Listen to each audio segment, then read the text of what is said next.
Ay, nako. May question dito, Sige. Doc. Saan, may contraindication po ba ang Elixir Placenta? Oh, this is a supplement. It's a very safe supplement. It's approved by FDA, and I don't see any contraindication. Sabi ko nga doon sa mga message sa akin, so long as kaya niya lunukin kasi medyo malaki eh.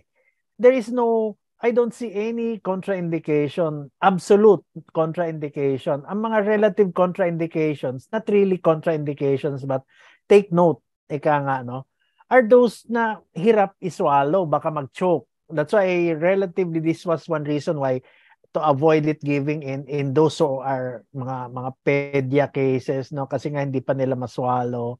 But there is none that I can see. All the advantages.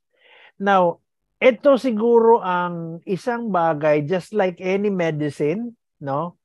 Any ordinary medicine, pag nag-take ka, na sa tingin mo, you are allergic to some of the active ingredients, nagpantal ka, nangati ka, generalized, that means you might be allergic to the inactive ingredient of elixir, no?